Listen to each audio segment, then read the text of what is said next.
Have you ever kept a letter you never sent? Words that burned inside, but never found their way out. This is Anderson's story, a man who once thought his life had no meaning until one moment changed everything. A few years ago, he lived alone in a tiny room chasing dreams that always slipped away. Every night he would write letters to himself, reminders that maybe one day things would get better. But one night he wrote something different. Something that wasn't just about hope, it was about surrender.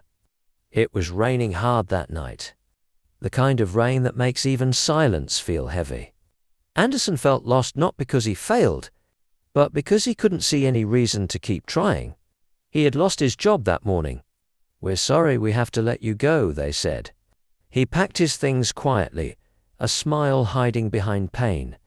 On the ride home, the city looked the same, but inside him, something had broken.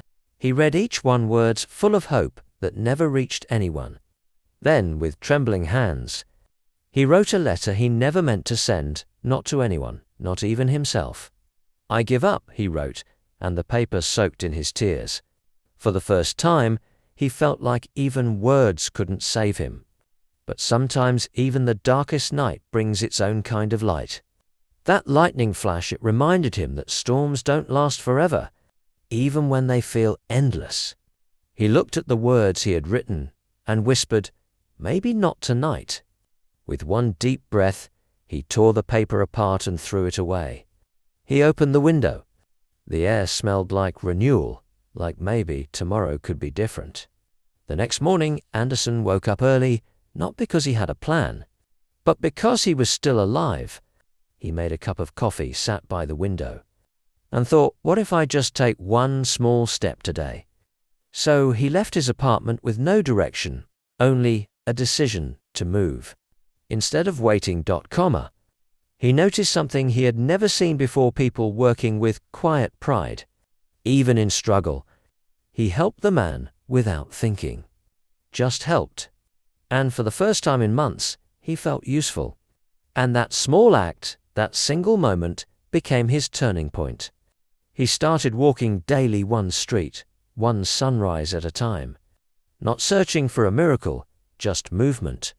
After days of silence, he began to write again. But this time, not letters of pain, letters of purpose. He wrote 3 words that changed his life, one step each day. He started learning not big things, but small ones. Skills, lessons, anything that kept his mind alive. He didn't have money or certainty, but he had motion. And that was enough. Even when the rain returned, he kept walking. Because this time, the storm didn't scare him. He began repairing small things, bikes, lamps, broken radios. And somehow people began trusting him again. Every thank you he received built something inside him: strength, belief, and peace. For the first time in years, he didn't want to give up anymore. He didn't need that old letter anymore, because now he was writing a new one with his actions. Days turned into weeks, and slowly, the world around him started changing, or maybe he was changing inside. He had become a helper, a learner, a doer, no longer the man who waited for things to happen.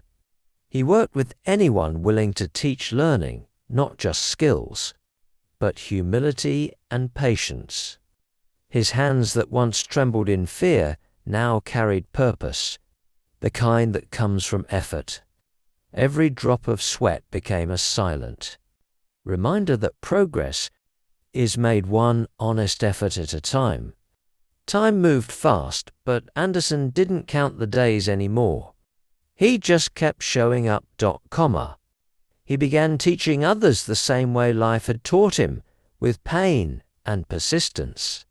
He started with a rented shed, some old tools, and a belief that even small beginnings matter.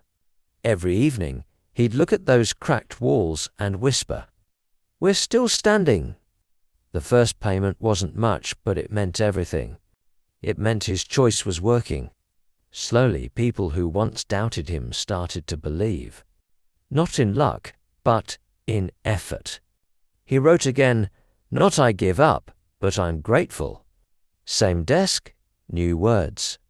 The page read, keep moving forward. That became his new promise. Storms came again, but this time he didn't pause his work. He had learned to work through the rain. And in those simple exchanges, he found joy deeper than applause, the joy of meaning. Every sunset no longer meant an ending. It meant one more day completed with purpose. He stood under the night sky, thinking of how far he'd come without even realizing it. He remembered that broken man who almost gave up and whispered, "Thank you for not quitting." He no longer needed motivation. Routine itself had become his motivation. The small shop was now always full, and so was his heart. He started training young men who once felt lost, just like he once did. Soon his little corner garage became something bigger, Anderson Motors. He had built it with patience, failure, and faith, brick by brick, day by day.